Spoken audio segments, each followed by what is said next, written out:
Hi there, listener. You're about to experience TADPOG. Tyler and Dave play old games, and there will be plenty of game talk, but also copious amounts of crude, off-color, offensive, and immature speech. So if you are of a rather sensitive humor constitution, we're just letting you know what you're in for with this show. It has games. It has jokes. You know, just games and jokes. Take the games, take the jokes, and have a good time.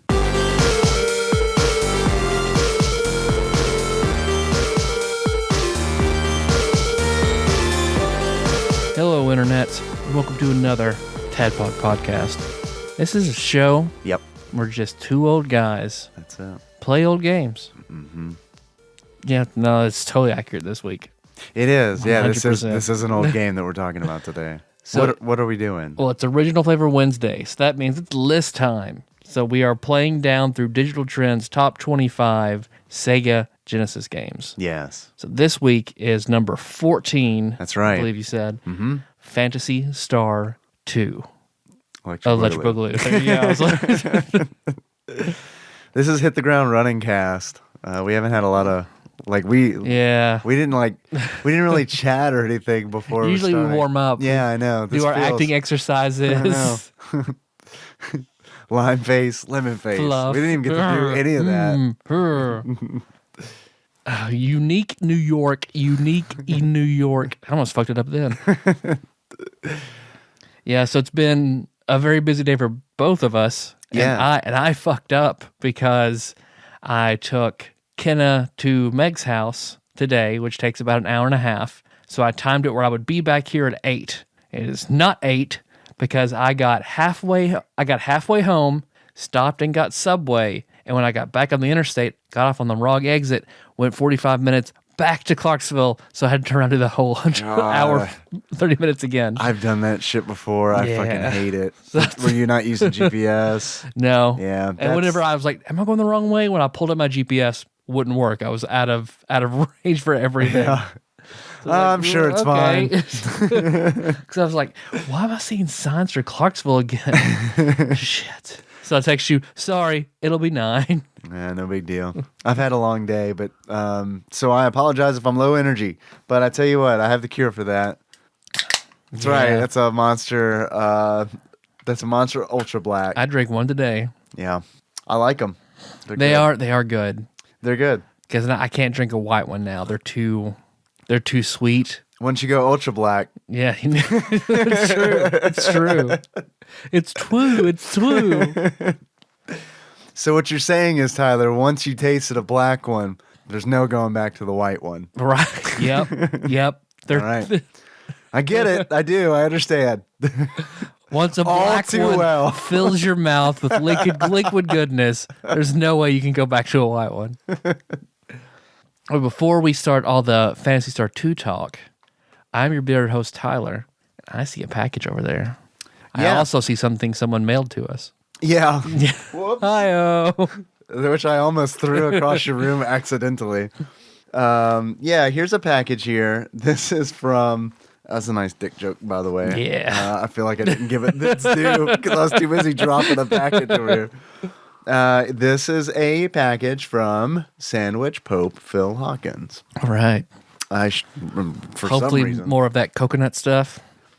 He teased us with a photograph. I'm not exactly sure what it is, although I do think the words Mexican delights awesome were used. So, all right, rip that sucker open. Here is a letter. You are the letter reader. Okay. So let's do the letter first before we dive in here. We have a bad habit on this show of just eating. Okay. All right, there's some Spanish in it. Okay. Uh-oh. Do your best Peggy Hill Spanish. I somehow managed to get out of middle school and high school and 4-year college without ever having a Spanish class. Hey, me too. Really? Good. Yeah, I took French in high school. When I tell people, like, well, never a foreign language. The only foreign language I ever had was kitchen Spanish and culinary school. Ebonics in the 90s. That's true. Bienvenidos. Bienvenidos, Tadpog. Bien Peter Venkman, Tadpog. Or I could just do Peggy Hill lean into it. Bienvenidos, Tadpog. Perfect. That's what I wanted. Greetings once again from Woodburn's Guacamole Market. I made a second pilgrimage to the Mexican convenience store and loaded up on a whole new section of edible confectionaries. As per last time, I have never tasted any of these. Okay. So I cannot vouch for the quality of the snacks. Perfect. But included in this parcel is a package of Hawkins brand cheesies straight from America's Hat, Canada. I thought it was another store. It was right next to the market, America's Hat.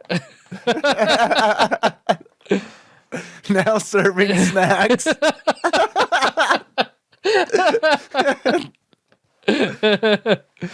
And then he has what he wants me to do here. I've eaten these and they're a delicacy. Nice. So yeah, Randy voice. These treats are like a much better version of Cheetos and have rolled on 18 for their crunchiness. Okay, it took me a second to interpret that. A D&D reference. Hugs and kisses, Sandwich Pope, Phil Hawkins. Well, that's nice. Hugs and kisses. And there is a sketch here at the bottom of what looks to be like a... Is that female rocksteady? Topless female rocksteady? Yeah, I think you're right. I didn't think about that. I just thought it was a broken rhinoceros stripper, but yeah, it does look like Rocksteady. Well, I know he wants this to be seen, so this is going to go on the old Instagram. Yeah, we should take a photo of that. Oh, her eyes are all googly. I'm just assuming that's a female rhino. Maybe it's an older man rhino who's on hormone Tucking, therapy. yeah. Yeah. Because those are definitely that's a good B cup. Okay. So what you guys do on Tapog? Try to guess the cup size of a rhinoceros drawing. Was that before or after you ate the snacks that no one could vouch for? All right, so here's what I want to do. I want to divvy these up so that we can Oh take God, turns. what is it that you just threw me? It's a frisbee. It looks like a Rastafarian frisbee I just threw at you.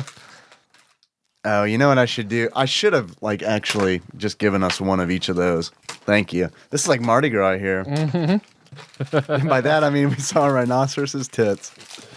All right, and then I'll give you these. And then I'll take these. I want to save these for last, but actually I want to lead with these. Tyler, I'm going to hold up this bag. Oh, are you taking photos of each one? Yep. Here. Get my face. My hair is really cool right now.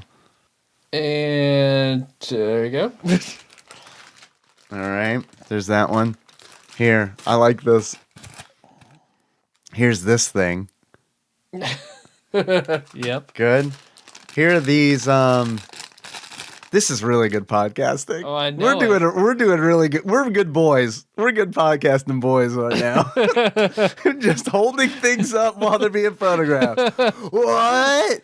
Look at all these things, man. We got I don't know, gum or something. I said that's probably the most country I've sounded in like a month. We got gum. Gum is something. God, we're the worst podcasters. Yep. Tyler, all right, I want to start with these. What the fuck do these look like? Eggs. These look like Sunny side up yep. fried eggs in a pack. There's 3 of them in here. Before we open Or this, huevos. I would like you to see. You know Spanish. I would like you Kitchen Spanish. I would like you to feel the weight of these 3 gummy eggs. There you go. Oh, okay. Those are really heavy. Those are dense. Those are heavier than real eggs. I'm willing to bet. Wow. Okay. You mean I'll open it up and take out let's one of these open it bad up boys? and let's eat. Let's eat jelly eggs. Do you think they taste like eggs? Man, that's the worst fucking... What? God, I'm a hard person to think. What's the worst gummy flavor you can get? It's eggs? It's either eggs or fish. I was explaining Swedish fish to somebody the other day, and they did ask me, do they taste like fish? They do not. They taste like delicious old people snacks. Okay. These eggs are stuck together. Man, this is weird. You ready to do this? Yep. All right, here we go. Oh, yeah, that's Truly. Oh my god. I feel like I just ate Baxter Stockman's wing. That was. I'm not. It's not bad. It's not bad, but these are like a joke, right? I don't know. No one buys these thinking like, oh man, I love those eggs. I'm not finishing it. I take it back. It is bad. Do you want the rest of mine? Nope. All right. I'm spitting it out just because it's Takes forever so to eat. thick. Yeah. I'll be eating that for the next 5 minutes. All right. What else we got? What is this Rastafarian Frisbee? Is this a homemade fruit roll-up? Because there's no other form of packaging. It's tricolored. So is this? What's the Mexican flag? Well, it's a flag that Oh, symbolizes... it's green and red. What's a flag, Dave? I don't know. I guess this is strawberry, vanilla, and chocolate. Is this a Neapolitan? Or strawberry, chocolate, and egg. So we'll have photos of these somewhere, allegedly, that you can see. Are you putting them on Instagram Yep. all at once? I'll dole them gonna out dole like them 2 or out? 3 a day. All right. So you hear that, listeners? If you want to see these snacks, we're holding them for ransom. I can't open this, Tyler. Mine was already opened on Oh, the damn. side. Okay.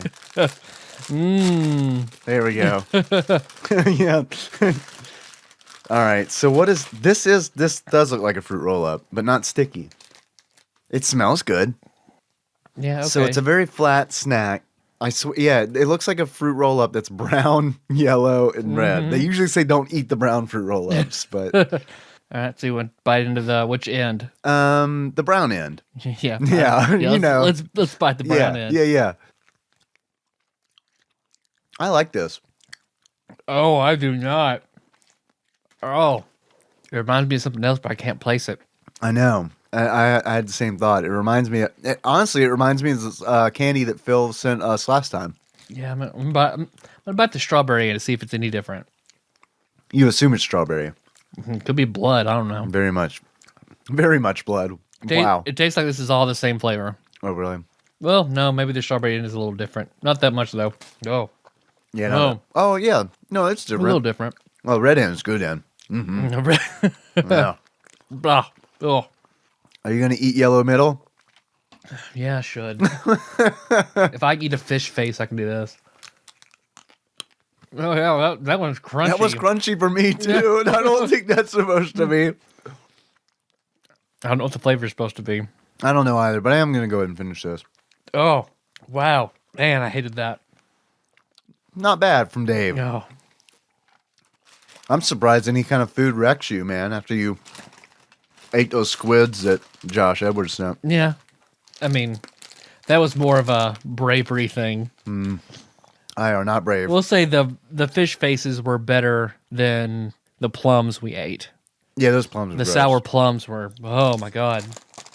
I spit mine out in the toilet. You want to try this Miraval Botanas Dulces El Juguetes? Of course I do. Juguetes? I woke up this morning hoping that I could try Oh, these.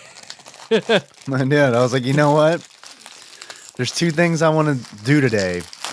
Eat these things that I can't remember the name of, and also something else. Witness something else, which I'll tell a story about in a minute. I witnessed something today, Tyler. I bore witness to something. Okay, so these are sticks about the length of fingers. They're like really thin fingers, but they're... They look like pieces of chalk. Yeah, that's a really good... Yeah, they do look like pieces of Especially the chalk. white one. Yeah. So there's a white one, a yellow one, and a pink one we each have. And it looks like they got some kind of sugar on the ends. Mm-hmm. Okay. Which one first? Yellow. Okay. The pee-pee stick. Oh, I don't think we're supposed to eat it like Is that. it wrapped in plastic? Maybe. Did we just try to eat plastic? There's no instruction on it. How do you... How to eat? Do you want me to Google it? What are they called? Okay, well, I'm just going to peel the top off it here. What are these things called? I'm going to look them up on the internet. I'm just going to hand you this. Okay. Oh, don't feel... Botanas dulces y aguates? Sure. How to eat botanas? Oh, they make candies, toys, and snacks. Oh, good. That's what I Are want. we eating toys? These are plastic. Are we eating toys, Tyler? Are we eating toys? What are these? Yeah, we can't be that molecularly not that far off. Oh, wait. I think this is a cap. I think this is a cat, like a mucus plug that pulls off. I pulled the it end. off and it's still gooey. Oh. Do we squeeze it? I'm not getting any purchase from squeezing it. Okay. Well, we've encountered a food we do not know how to eat. Nope. Okay, so wait. I popped both ends off. Now do I bite the plastic and like work it in my mouth? That doesn't even affect either. Ugh. I mean, it doesn't taste that bad. Yeah. This is too much work. I don't like this. I'm out. Try the yellow one is bland. Pink one's good. White one's good. Shit, there's a warning on here we didn't read. Do not eat plastic. Choking hazard. We're eating a toy. That mostly just tasted like mildly flavored sugar. Yeah, not a fan. It honestly made me want pixie sticks, though. You want to try this Is this fruit-flavored gum or something? Bocadine? It is a wafer with chocolate coating, artificially flavored. Oh, okay. Yeah, let's break into it. Hey, it's got a 50 calorie calories count on per it. piece. Yikes. I think this is going to be okay. Yeah, this looks like your standard wafer. This looks like an American treat. I do like a wafer. This looks like a very thin nutty bar. Yeah, that's delightful. This is better than a Nutty Bar. And it's not as crunchy. Yeah, it's not bad. So it rolled a 4 on crunchiness. Yeah, I'd say so. I like the chocolate on it. I do love Mexican chocolate. No, man, I love Mexican chocolate. Very good. All right. Okay, the Pulparindo. Yeah, I got one of those. Extra hot and salted tamarind pulp candy. Oh, with real fruit. And then their mascot is a Flintstones push-up pop. It looks like it. Barfing electricity. Because I was thinking a carrot in Earthworm Jim's suit Yeah. vomiting electricity. Oh, well, at least we got the vomiting electricity part right. What's he doing with his hands? Is he doing like a little tap dance? Looks like he's, oh no. Oh, I got you. Oh, he got something sticky on his hands. I'm vomiting electricity. Oh, we've had these. Yeah, it's going to be gross. Different brand though. This is like the fruit beef jerky. Yeah. No? You make yeah, this is not. Ugh. This is not great. Honestly, I like the texture. You do like the texture? I do like the. It's I like that. very gritty. I like that, but it's just the flavor is. Oh, you're doing It's bad. You are barfing electricity It's right true. now. And listeners can't see it. I don't like the grittiness.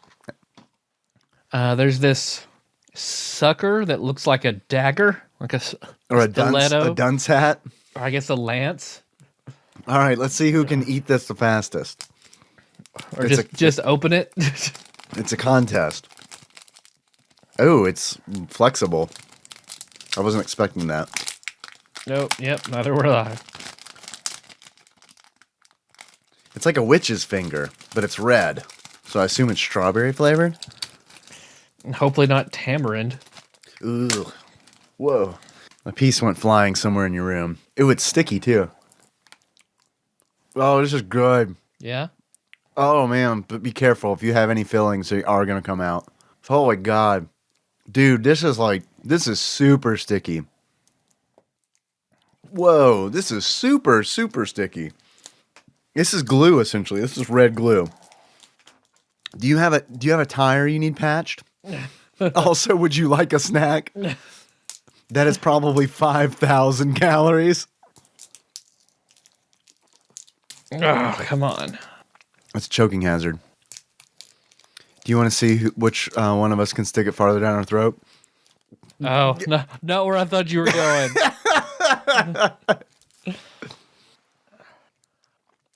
That is deep. That is deep. That is, wow, you're a regular sword swallower. I was bending it. You gotta bend That was it. tricksy. What do you think? Bite into it. I mean, it's bad advice. You will regret it. But you see how it's like glue? Yeah, it's interesting. I like it. Yeah, it tastes all right. It's very sweet compared to the other candy that we've had tonight. And not gritty. All right, I'm going to set this aside. I'm going to finish this maybe. But all this is would be very time consuming to eat. Yeah, that is true. Okay, well, I'm not going to set this on the bed. No, that will ruin your sheets. I've got one more thing, and I think it's the Yep. snack that it's the Hawkins America's snack Hat. from America's Hat. Man, even the bag sounds crunchy. That's good design right there. Made with real Canadian cheddar cheese. It's a corn snack called Cheesies. Okay. This one sadly will be starting in the negatives for me because I do not like the cheesy poofs. But these don't look like poofs. They look more Feel 'em. dense. Yeah, they feel dense. They feel like nugs. Okay. Those are dank All nugs right. of cheese. This is like a cross between the Cheetos Puffs and the Cheetos And the Crunchies. crunchy ones? Yeah. Maybe this is the baby bear of just right. The baby bear. All right. Smells pretty strong. Man, that's that strong Canadian cheese. You ready? Uh-huh. Or crunch right in your mic.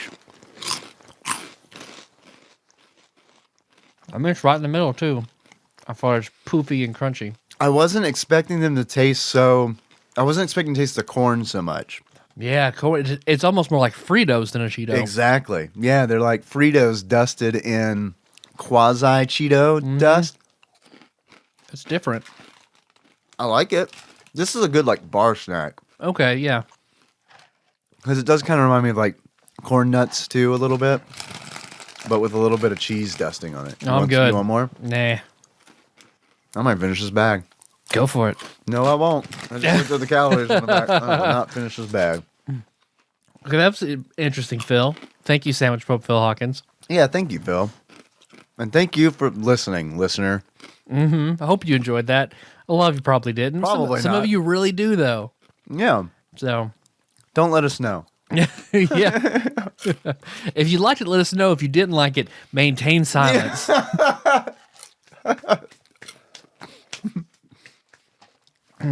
Okay. What's up, Internet?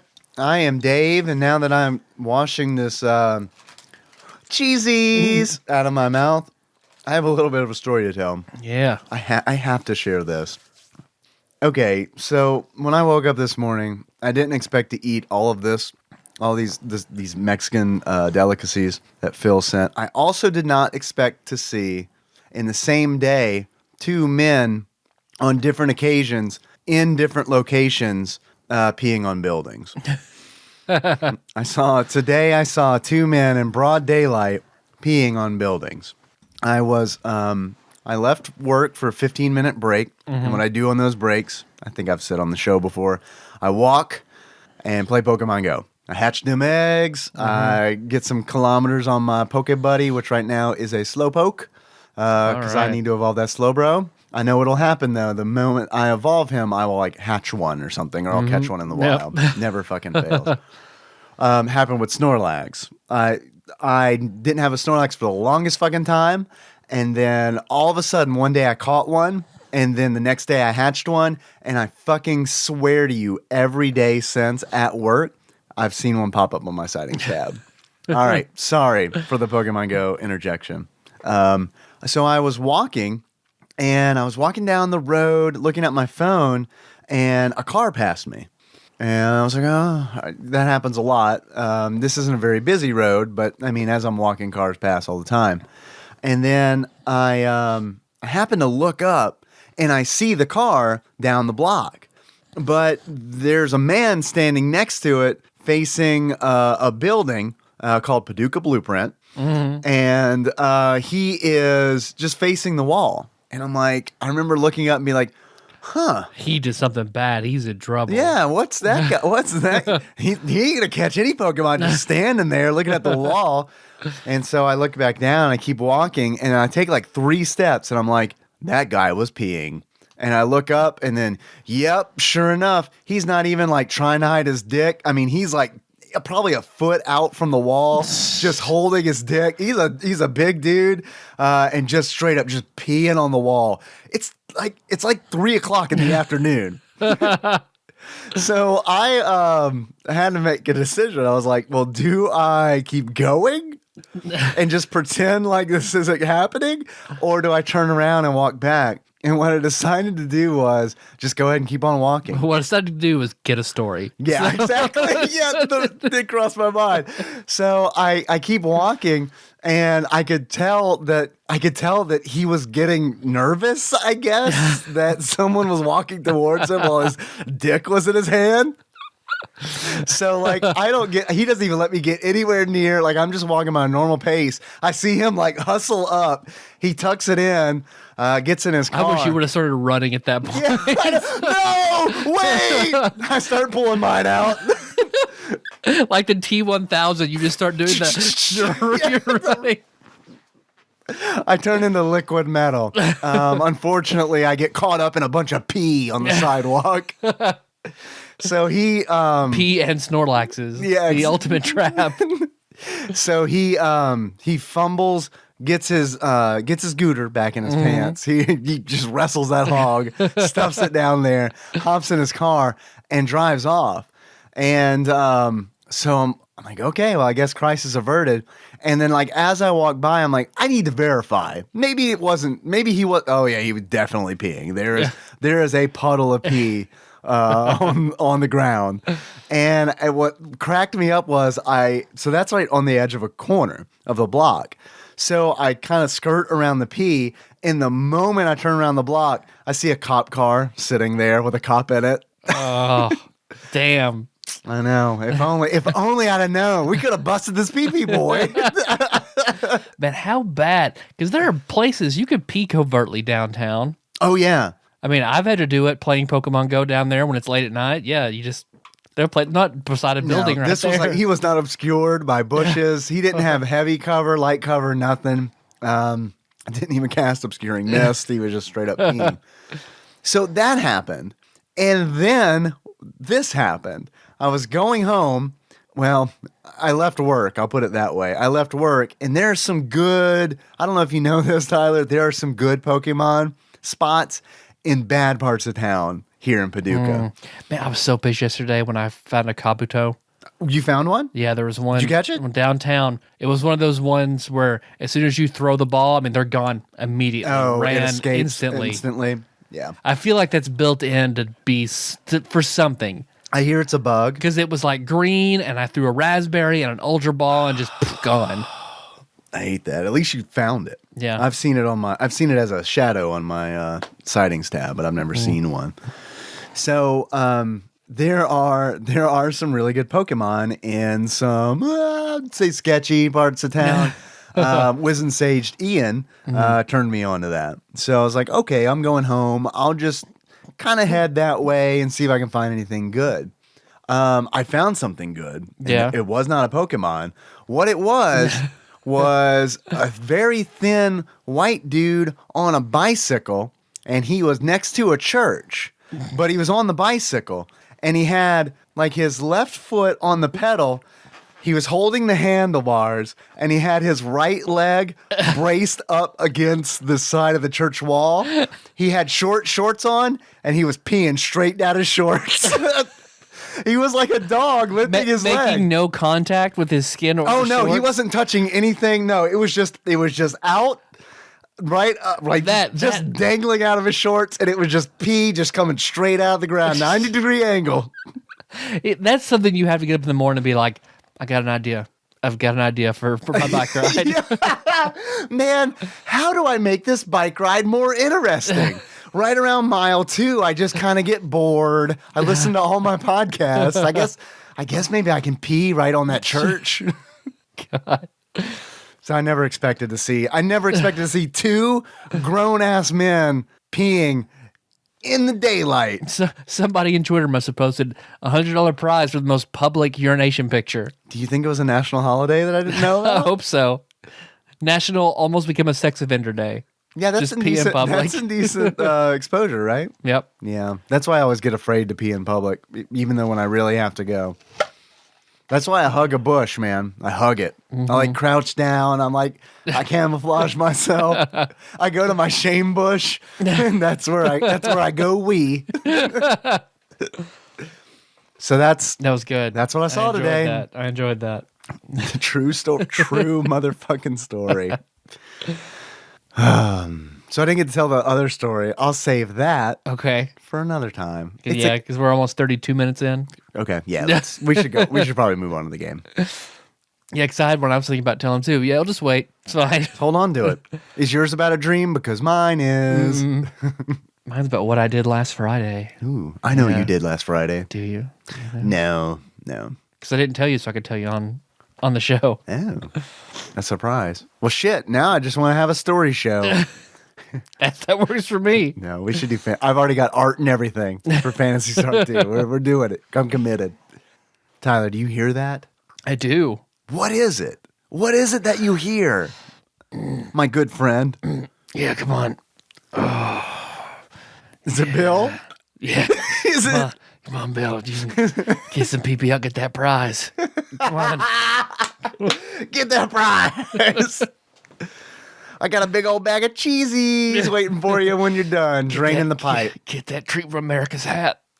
Yeah. I do hear that. I do hear that leaky Bill train rolling into the station, which honestly can mean only one thing. Because I told you off the mics. I tell you on the mics. Off the mic, I told you I found out that peeing Bill is one of my bosses. Right. Yeah, I know I told you on the mics. No, you did not say. You did not mention on the mics. I didn't know if that was a strategic professional move you were making or not. Fuck it. All right.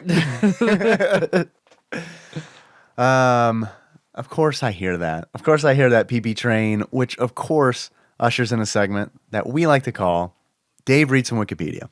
Okay, guys. Phantasy Star II, Roman numeral 2, II, Phantasy Star II, it's important, is a role-playing video game developed and published by Sega for the Sega Genesis.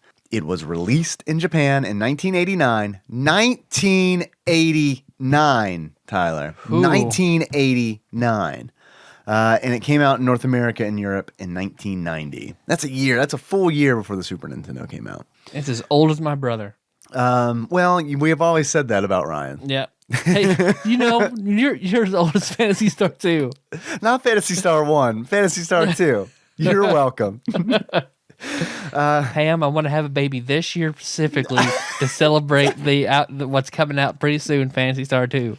Sweetie, I don't know. What does your dad call your mom? Does he have a pet name? They refer to themselves as mom and dad, I think, from wanting to reinforce that to Ryan and I when we were little. So she still will call him Dad or Randy. So, Mom, you know how I'd like to celebrate Phantasy Star 2's release? Let's give Tyler a brother or sister.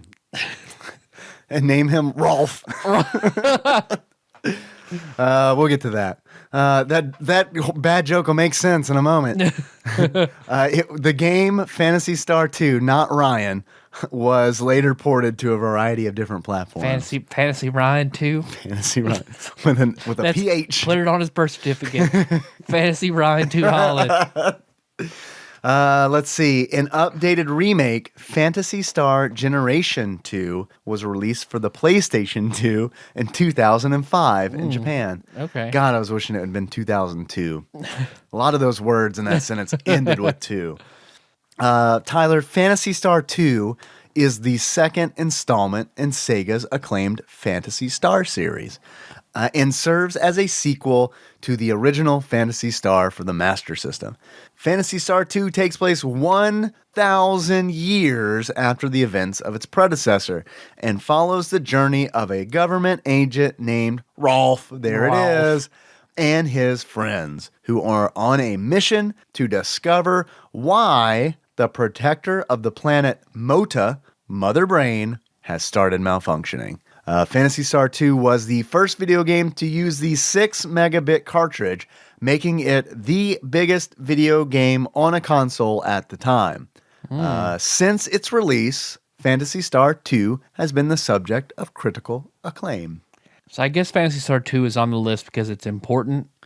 Do you think that's why it's on the list? Why it's on the list instead of, I like this. I like this game. So let's get that out of the gate. And this should definitely be a two-parter. Yeah, well, I agree that it should be a two-parter because I'm actually enjoying this game. Yeah, me too. I do not know that I'm going to be able to finish it because it's long, and it has a lot of tropes of RPGs from the 80s and early 90s and the rest of the 90s. I feel like this is the bridge. This game is the bridge between like the very clunky, hard to understand, you have to be dedicated, don't make much sense early RPGs to like hitting its stride in the 90s when I feel like RPGs were really, really strong. This is that. It's got a mix of both. This is absolutely the missing link between RPG generations. I think this so far I've really enjoyed this game. If you're not familiar with it, I did stream it on Twitch.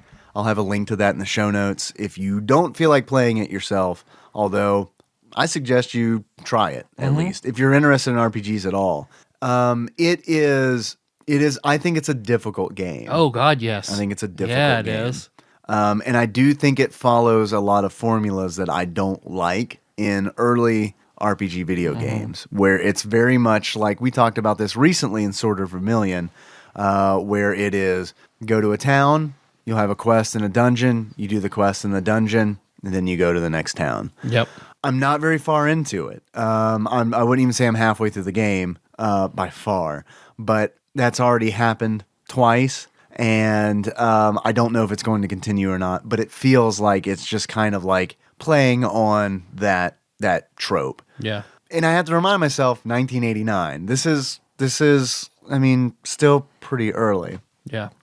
You're right. And reminding myself this is 1989 does make this a huge standout RPG because what it does or what it did is still used a lot today. Sure, it's refined and better, but the four-person party where you see your party members walking behind you, the overview, going to city, talking to people, character portraits. God, I love the character portraits. That is one of my favorite things in this game is that they give NPCs personality by having portraits. My only complaint is I wish they had more of them. Yeah. Because every worker at the teleportation station looks the same, and every worker at the item shop looks the same. But those they have portraits are cloning nice. technology, so I guess I know. So is it crazy for me to be like so excited that they have this like thin veneer over like regular fantasy tropes? Because like you talk about the cloning, that is how you revive somebody. So like in Final Fantasy, I'm used to like using a Phoenix Down or casting life, but in this game there are facilities where you clone the person who died. Oh, they're dead. Do you bring their remains? We'll just make you a new friend. What is up with the character portrait of the worker at the cloning facility? They have to make, they're like, this is kind of a fucked up process. Let's give it a fucked up portrait. Because it essentially looks like Ma Fratelli dressed up as Heath Ledger's Joker. Because he reminded me, he doesn't look like him in coloring, but the way his character is drawn and just what he does reminded me of, and I'm going to be reaching here because I've only seen the season once, the really weird scientist from Bleach, who is basically evil scientist, but he works with the good guys. That's what you think the cloning director reminds looks me of like? that guy, yeah. Is the cloning director a man or a woman? I couldn't tell. Transitioning? Could be. Yeah. Could be. Because this game, it's funny. Because playing this game sort of reminded me of watching the first Alien movie, to where it's like they're very far in the future, but they're controlling their ship in DOS with green screens, and so this game is like it's supposed to be this very futuristic world, but it's still like the people who wrote it in 1989 aren't thinking that far forward. Well, it's futuristic. Come on, man. See, because I don't know, it's futuristic. Cloning while you wait. That's pretty good. That's pretty good. With all memories and experiences. 24-hour cloning. But, okay. I mean, it's good. I am enjoying it, but you're right, because there is something therapeutic. If you were raised in it, there's something therapeutic about grinding to a point. Yeah, there's a lot of it in Phantasy Star II. There is a lot of it in Phantasy Star II because buying equipment in this game is super important, and it all costs money. Like I've only found one piece of equipment in a dungeon. Everything else has been just buying it with the currency, which is called Meseta. I always said Meseta? Miseta, but Miseta? that's a shakeism. That's the way he said it. Because I played Fantasy Star IV. Meseta. I played 4 first because that was the one he had, and I absolutely loved Fantasy Star 4. And that's on Digital Trends list. I'm We are excited going to get about there. it. I am excited about it too because I want to see the differences between the two games. It's definitely an improvement over this. Yeah. Because you can see, I think they talked about, I don't know if it was the first, but in the first Fantasy Star, it's all first person. You play Alice, and it's all first person perspective. Alice Like, from the 'cause Brady you're- Bunch? Yes. Okay. All right. Because like, so it's like sort of Vermilion in Dungeons, where you're in that first person, walk into a wall, turn left or right, walk into the same colored wall. Right. That's how dungeons are set up. Okay. Battles are first person. You don't see, you or anything else. But in this game, whenever you get into a random battle, and you've got your character stuff at the bottom, and whenever you hit attack, you can form.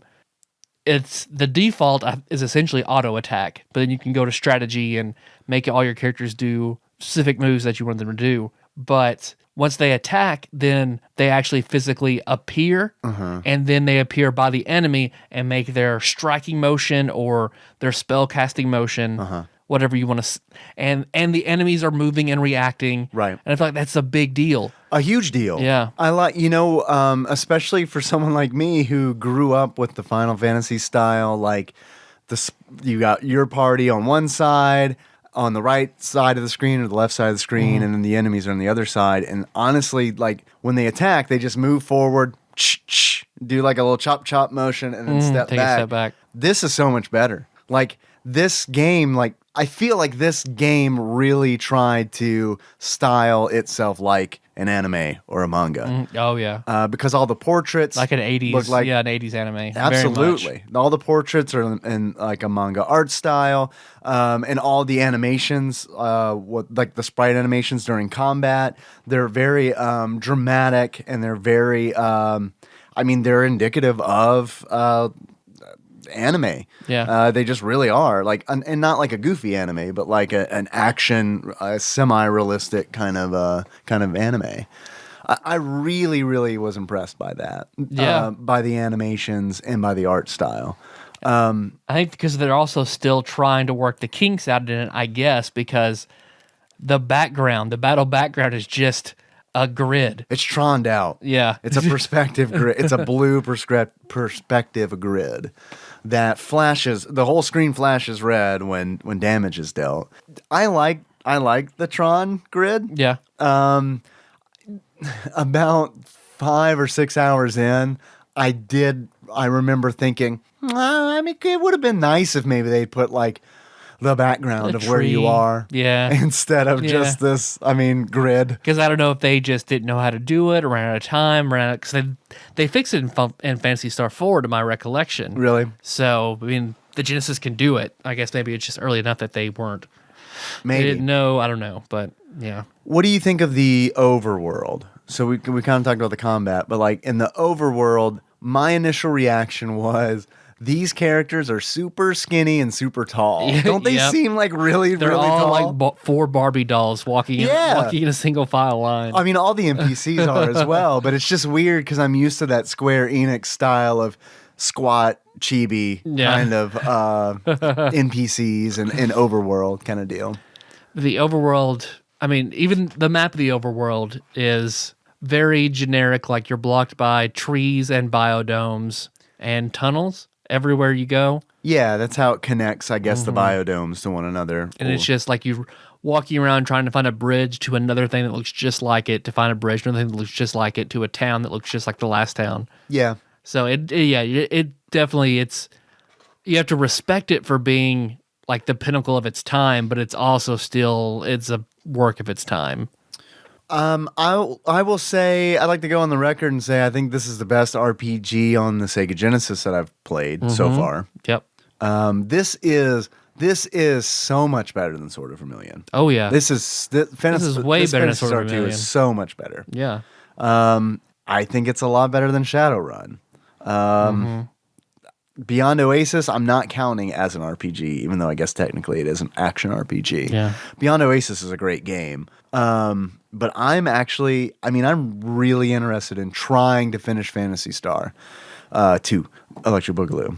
I only have a week to do it, and I'm not sure that I can. Oh yeah, yeah. I'd like to as well, but that's gonna be a thing. Because there's been a lot of grinding, and the dungeons that I've done are massive. Yeah, I think the first one is 4 large floors. Yeah. So, yeah, huge. They're huge, and like each floor is connected by like chutes.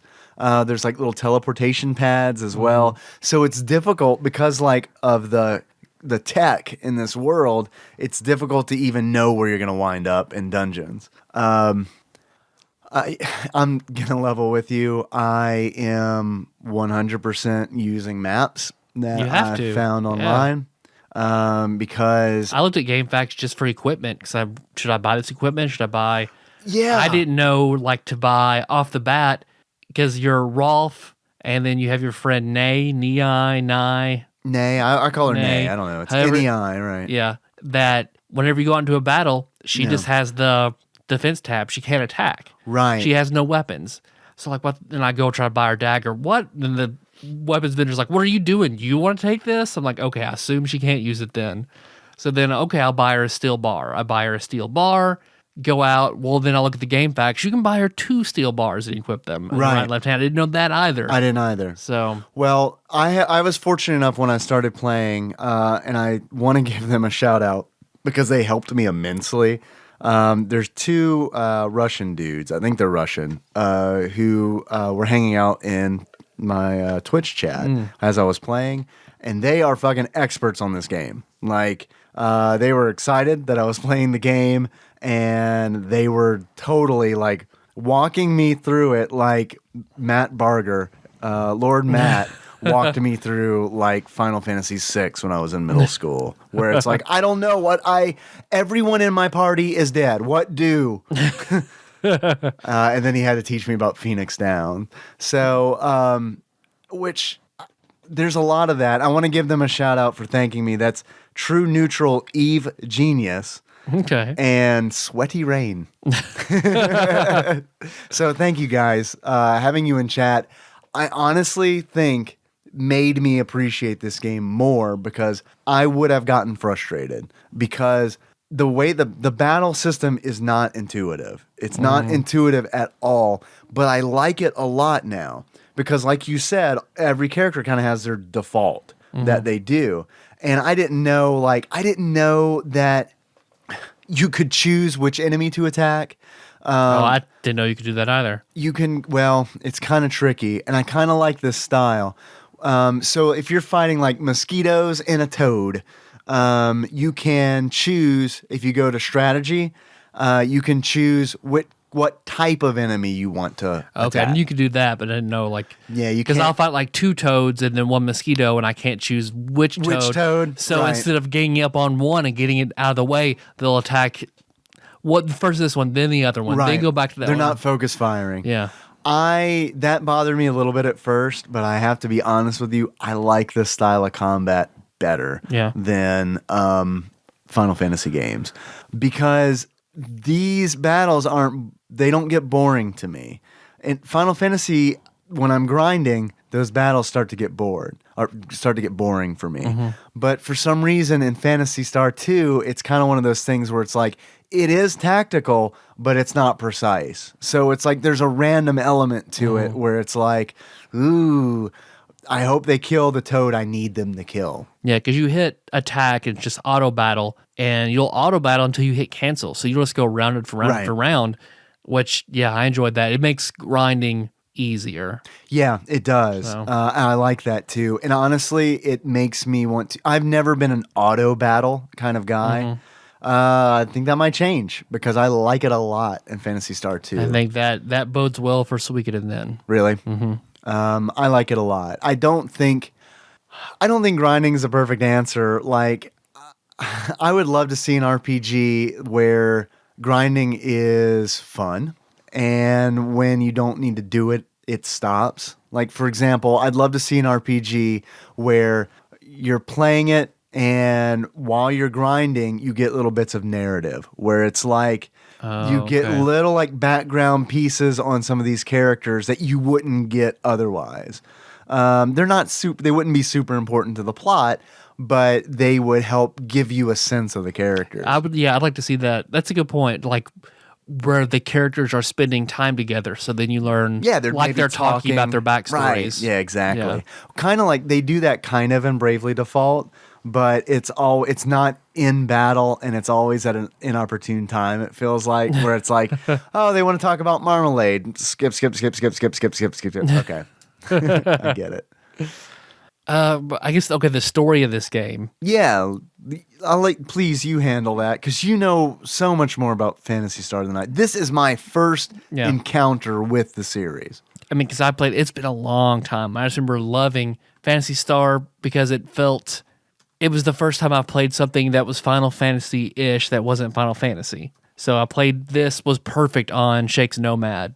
It was great to play Phantasy Star 4 on his Nomad. So this game, because this Phantasy Star 4 I'm sure is more thousands of years later than this one. You talk. I'm just going to eat cheesies. Okay.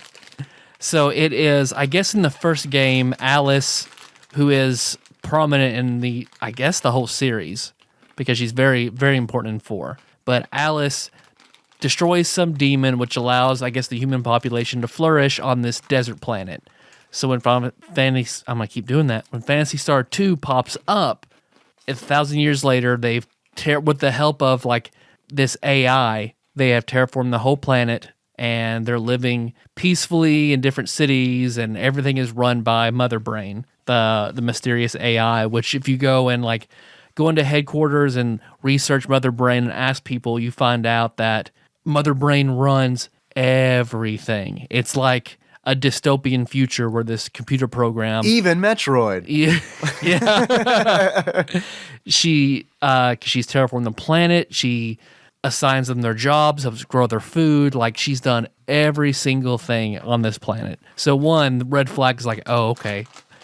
And then there's a bio lab that Mother Brain and the humans work together, and no one has met Mother Brain. No one knows where the program is located, nothing about it.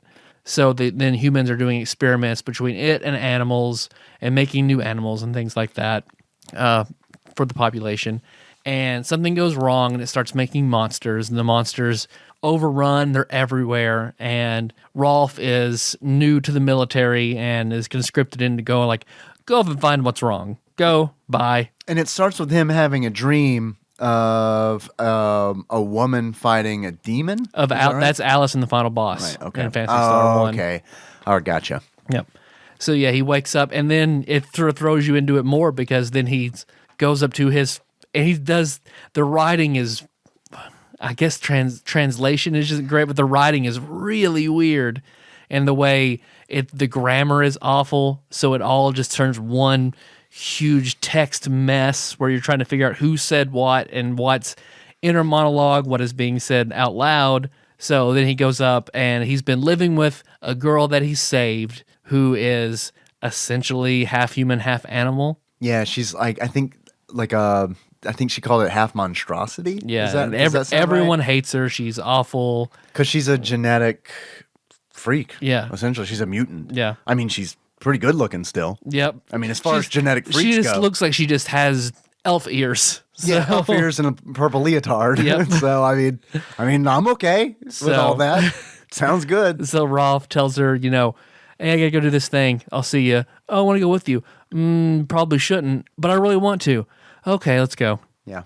So she joins you, and it's not very cinematic, is it? No, it's not very cinematic. Not remotely. And I think that I don't want to spoil anything for Phantasy Star 4, but does the series get more cinematic, or is it pretty much always kind of this first person narrative kind of? I remember Phantasy Star 4 being you had to have a main character who is even in 4, is like sort of the military, looks like Rolf. I don't know if they're related, but He's Ralph. Ralph. I think his name is Chaz, if I remember. He's Rolf too.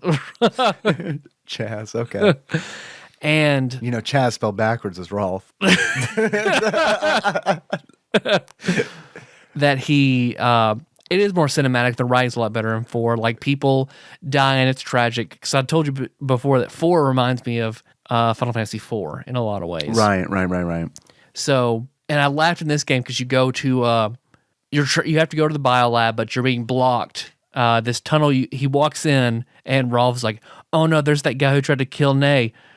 Shouldn't deal with this now." Right. So then you just have to go on a side quest. Right. The man is essentially the log in the RPG that blocks your path. Yep. I mean, he really is.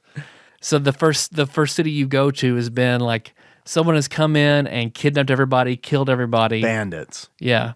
They've killed all the men in the town, but have left the children and the elderly.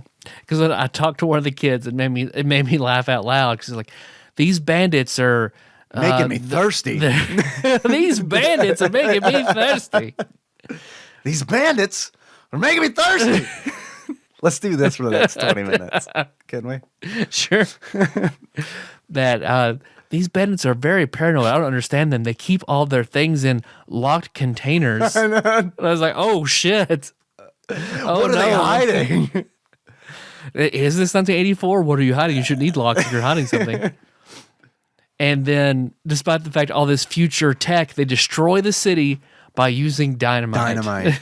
Yeah. Like, okay. I know. You have laser guns and sound amplifiers, all this kind of shit. But, oh no, dynamite. It's a little silly. This is the town where Rudo is from. Mm-hmm. Now, here's what's weird about NPCs who join your group. I had to read this on the game facts. Like, that's weird. Thank God that I had the Russians on my side because they were like, okay, you made it to the first town. Go back home. It's like, what do you mean? Go back home. So I went back home and they're like, go to your house. It's like, okay. I went to my house. And the moment I did, there's a knock on the door. Hey, there's Rudo from the town I was just fucking in. Hey, man, weird you'd show up here in this city instead of the one where you're from. And you know where my house is. Right, I know. Because, then I was reading on Game Facts that's how it always is. That's how you recruit every character. You go back home. Yeah, that's what they were telling me. It's really weird. It is very weird. So have you gotten to Rudo? Have you gotten him in your party yet? I can go get him now because I went to the dungeon and just got fucking creamed. Oh yeah, you got to bring Rudo to that dungeon. Rudo is a motherfucking berserker. He is essentially, and this is not a joke, he is an Aryan. I mean, he is like stereotypical, like big, blonde-haired, blue-eyed. He's Ivan Drago. Yeah, absolutely. That's a very good way of putting it. So we haven't talked about techs yet. Yeah. Techniques. Yeah. Characters have techniques, which is essentially magic in this system. Rudo has no tech. He has nothing. And from what I understand, he never does. He is just a fucking like perfect physical specimen. Yeah. He is a brawler. He has crazy hit points. He has high physical attributes. And he uses guns. You can buy sonic guns for him, and you can dual wield them like you do the bars that Nay uses. Why does she use bars? I don't understand that. And they look like claws whenever your battle animation. So I don't know. I felt like that was a translation error because when she attacks, it's like she's like Wolverine essentially.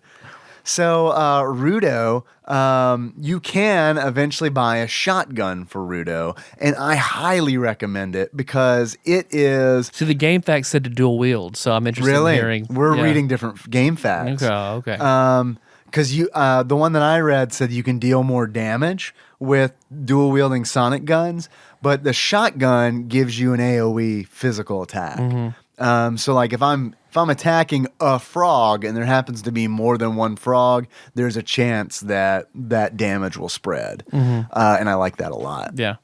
I grinded so much in this game for money. Oh yeah, for God, Meseta. everything's so expensive. That by the time I had enough to buy all the gear that I wanted, I was just straight mowing through every fucking monster that crossed my path. Like I got real nervous going into the first dungeon. I was like, I better buy a whole bunch of what do they call the healing potions in this game? Monomade and like Difade or Yeah, something like that. And we're super professional. We know everything about this game. I stocked up on a whole bunch of those, and then I went into the dungeon. It's like I think I maybe used one of them because it was just straight up, just like leveled everything. And the random encounters in the dungeon are fucking crazy. Like there's a part where I'm taking like 5 steps, random encounter, 5 steps, random encounter, like to the point and the where fucking frogs in there that have like that massive AOE effect. Fuck. Yeah. The first time I ran into a frog, it ate my fucking lunch. Yeah. Oh man.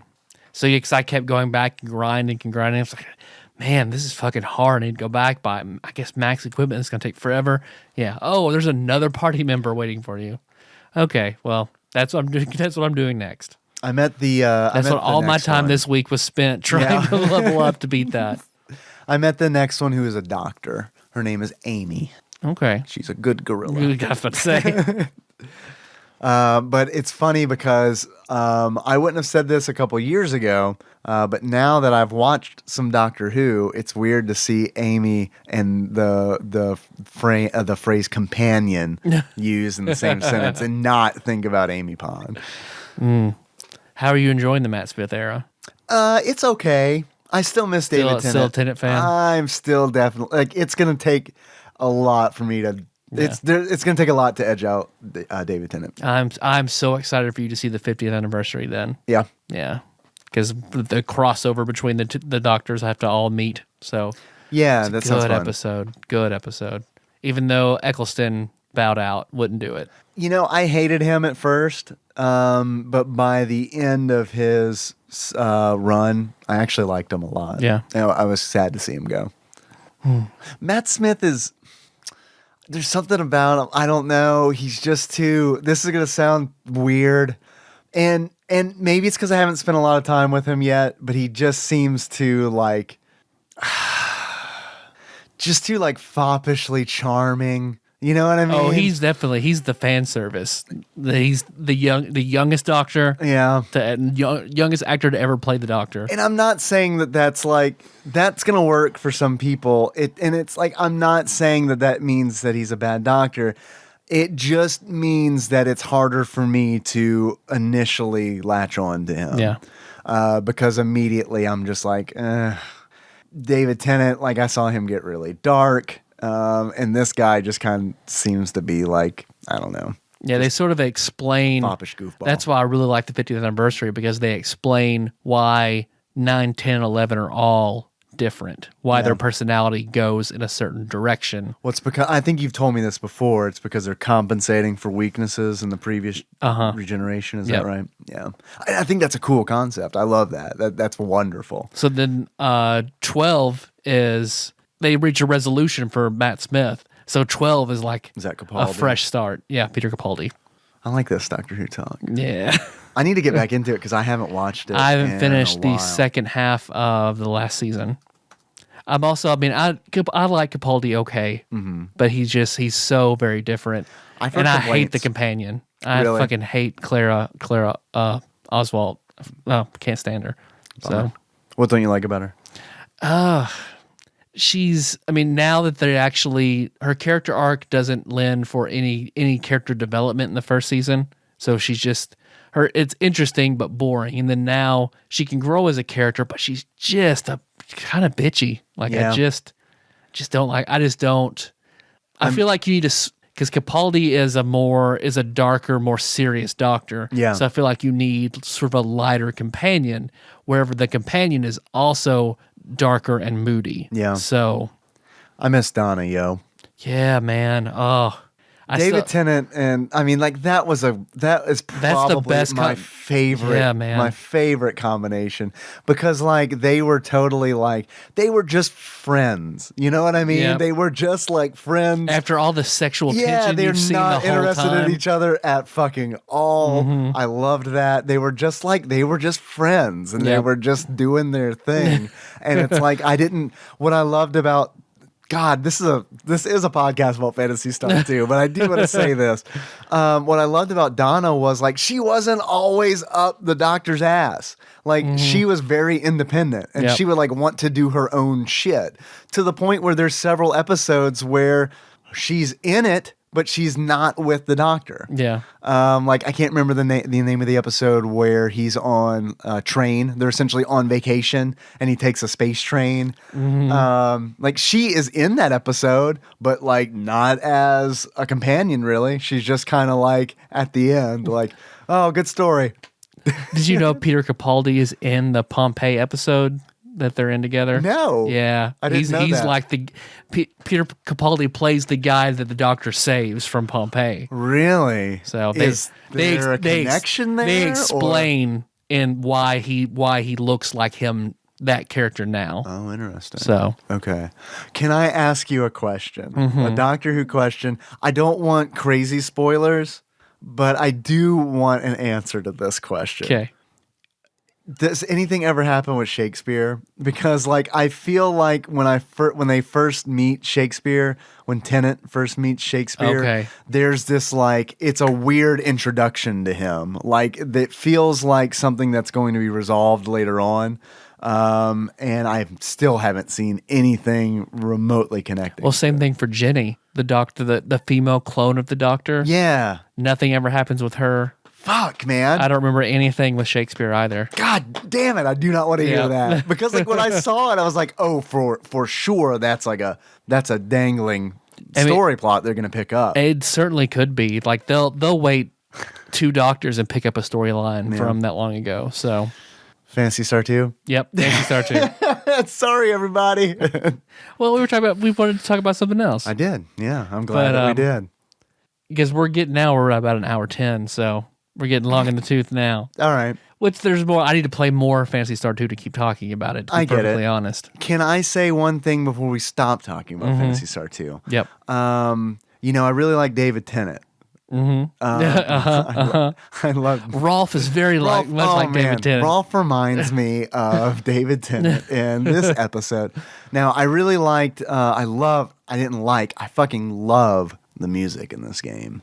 I wish it changed more often. That's a valid point because it doesn't change a whole lot. Yeah. But the songs that are in the game that I've heard, I really do like. It makes good use of the tinny sound, and a futuristic setting also helps out. Especially for 1989. Yeah. I think the music sounds good on the Genesis. There are games that came out much later that I feel like has much worse sound.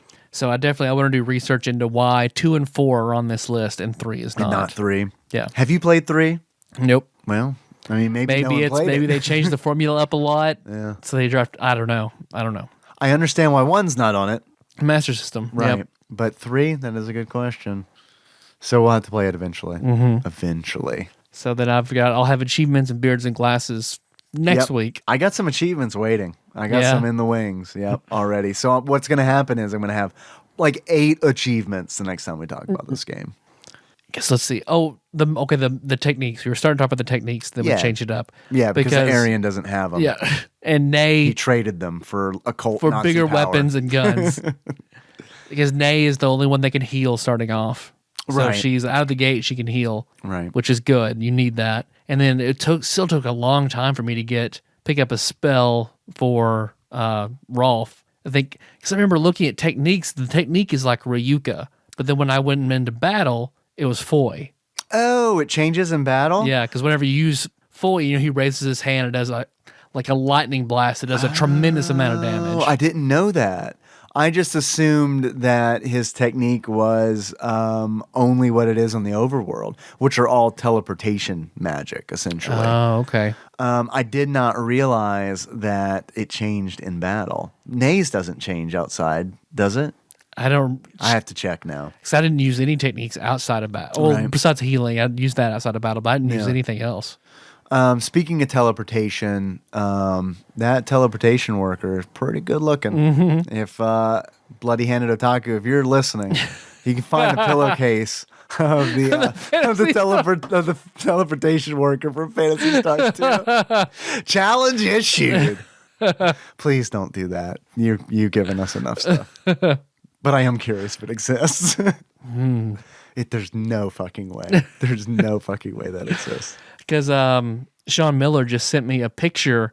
He said Of his wiener. Of his wiener. I was like, oh, okay, that's pretty Peeing cool. on a building in broad daylight. And then him being arrested and frowning. Hashtag National Public Pee Day. He is in Japan right now. Oh, right. And he said he has scoured Tokyo and he's only been able to find this one piece.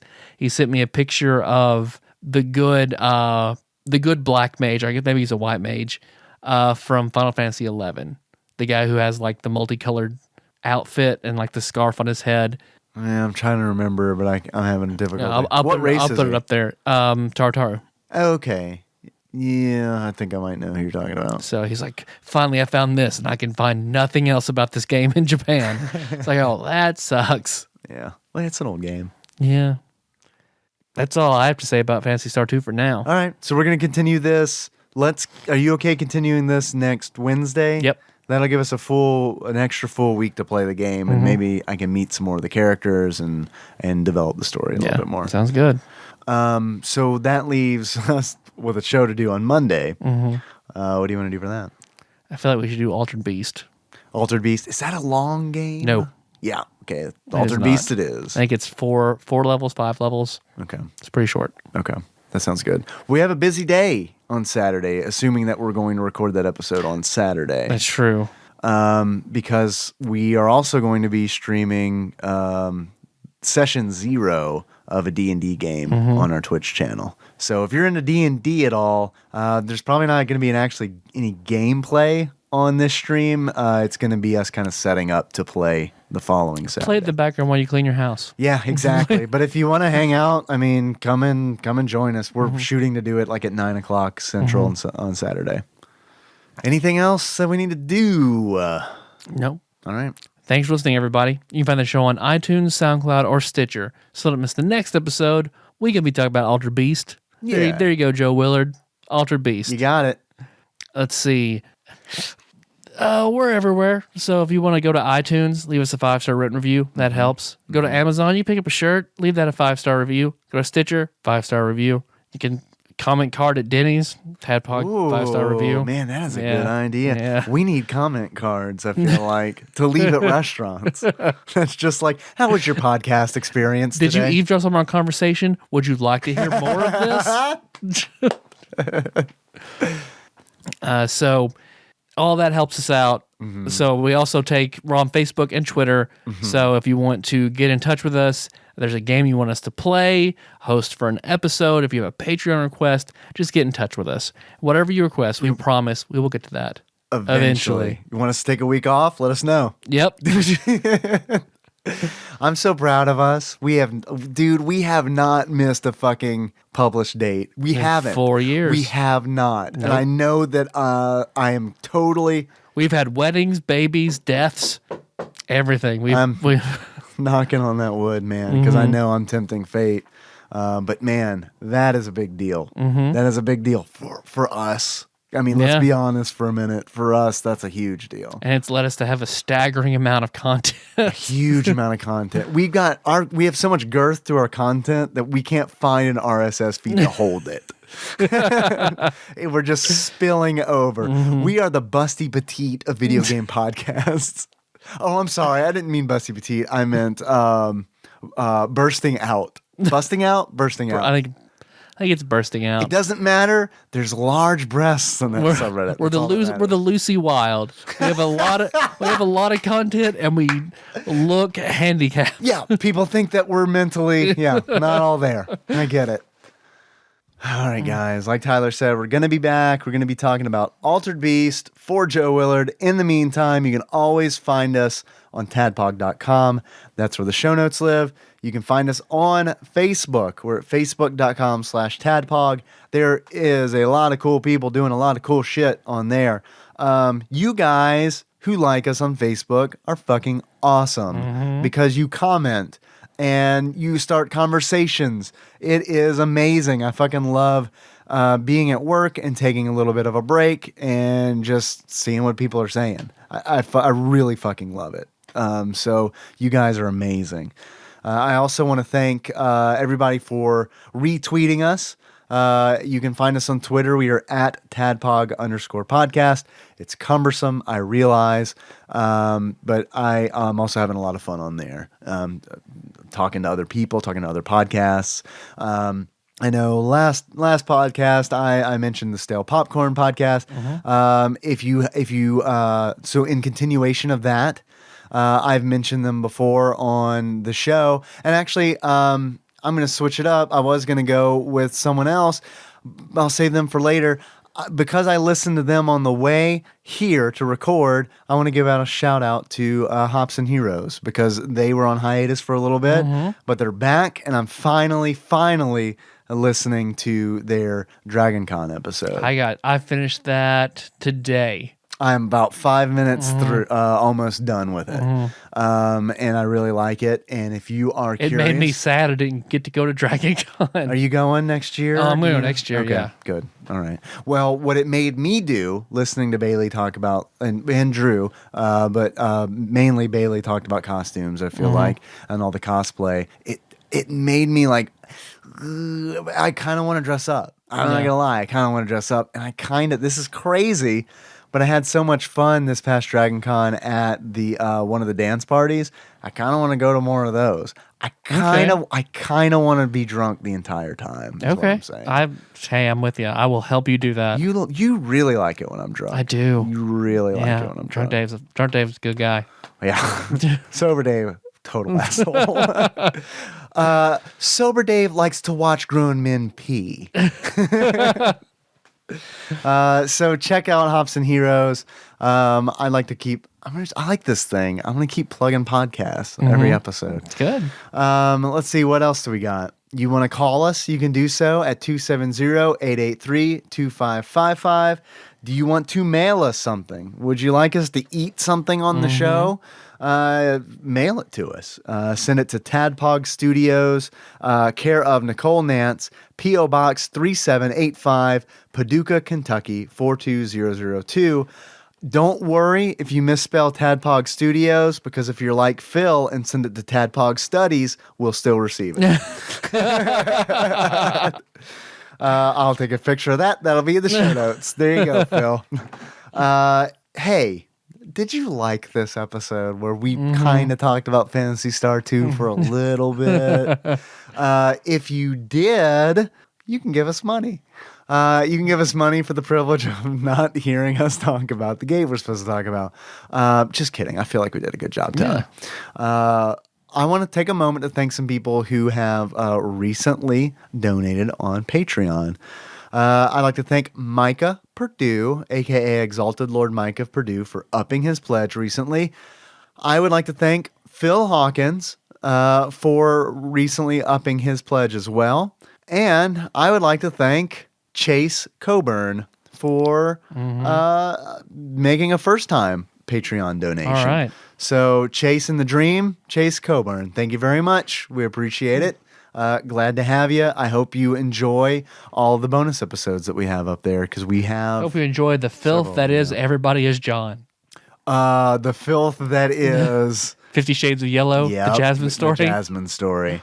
That is hands down the fucking grossest episode we have ever done. And you can hear it for $1. And I lived it. I lived that episode. You did. I'm so sorry. You poor boy. You poor boy. So if you'd like to join the ranks and hear the filth that we have to offer in our bonus episodes, you can do so at patreon.com/tadpog. We have a shirt. Hey, Yeah. do you want to wear our faces on your chest? On your chest?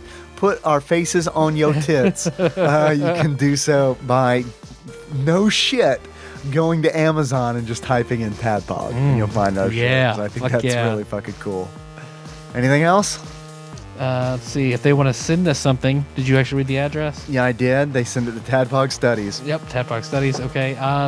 Got plenty of stuff to put on Instagram. So that's Tadpog_podcast on Instagram. Yep. The postcard thing. Yeah. Like I said last week, You want postcards. I want postcards from everybody that listens. I want to make a big collage in the new annex. And the first person who sends me one, I'll do something special for them. Okay. I like it. And also, our theme song is Moves by Sega Drive. Link that track on the show notes at tadpog.com. Hey, I'm going to close this one out, Dave. I would like to close this one out like America's Hat. All right. So until next time, hey, tropical Capricorn, eh? Eh? Yes.